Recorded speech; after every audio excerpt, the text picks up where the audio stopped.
Fin 2019, le Zimbabwe avait déclaré vouloir quadrupler les revenus annuels générés par les mines. Ainsi, les revenus annuels d'exportation du secteur minier devraient bien atteindre 12 milliards de dollars d'ici 2023.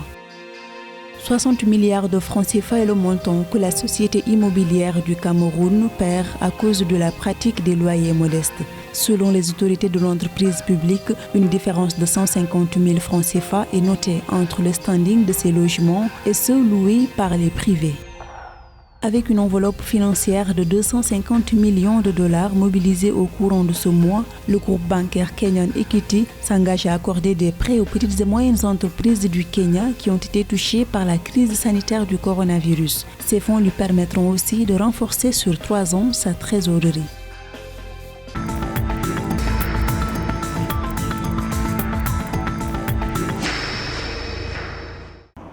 Au Zimbabwe, d'ici 2023, les revenus annuels d'exportation générés par le secteur minier devraient bien atteindre 12 milliards de dollars. C'est en effet la promesse réitérée la semaine dernière par le ministre des Mines, Winston Chitando, lors de son audition devant une commission parlementaire du pays. Pour augmenter la production minière, le Zimbabwe doit investir et augmenter son capital de production. Donc, ils doivent augmenter les facteurs de production que sont le capital et le travail. Donc, ils doivent mettre en place des plans d'investissement afin d'accroître le capital de production, afin de pouvoir augmenter la productivité. Donc, pour ma part, je pense que ce sont les deux facteurs-là, le facteur capital et le facteur travail, qu'il faut augmenter pour vraiment gagner en productivité et pouvoir augmenter la production de mines. Alors que de nombreux observateurs restaient sceptiques lors de l'annonce de cet objectif fin 2019, le gouvernement a malgré tout généré et enregistré depuis quelques mois de belles avancées. En dehors des mines d'Impala Platinum, de nouveaux projets de platine voient en effet le jour. Pour lutter contre la corruption, le Zimbabwe doit tabler sur des politiques en matière de contrôle notamment et pouvoir mettre en place des institutions et des établissements ou des agences publiques de contrôle afin de veiller vraiment à la corruption et essayer de mettre en place des politiques en matière de finances publiques afin de mettre en place par exemple des lois d'annualisation des budgets afin de ne pas pouvoir reporter les budgets de l'année précédente à l'année suivante. Ça permet de contrôler et d'une certaine manière la corruption. Notons par ailleurs qu'il faudra accentuer la lutte contre la violence et la corruption dans les mines d'or pour que la production puisse s'accroître dans le pays. Si l'ensemble des plans du gouvernement se concrétise, le Zimbabwe espère générer 20 milliards de dollars d'ici 2030 grâce à son industrie minière.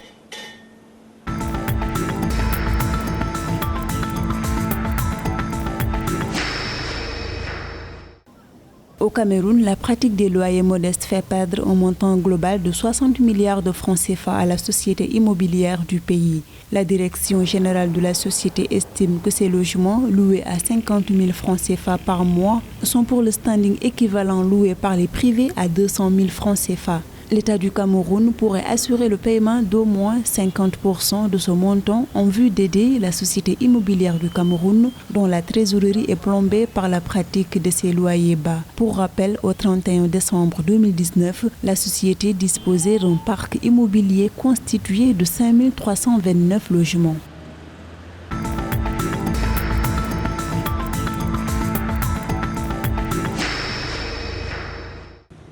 Les petites et moyennes entreprises PME kenyanes affectées par la crise sanitaire bénéficieront de financement auprès du Kenyan Equity Group. Le groupe bancaire a réussi à mobiliser depuis le début de ce mois un montant de 250 millions de dollars afin de renforcer sur 3 ans sa trésorerie ainsi que le cycle d'exploitation des PME. Il s'agit d'une facilité de 150 millions de dollars et d'un autre prêt syndiqué de 100 millions de dollars. L'initiative concerne également les clients de la banque qui, du fait de la COVID-19, ont réussi à trouver des opportunités de croissance et de diversification de leurs activités.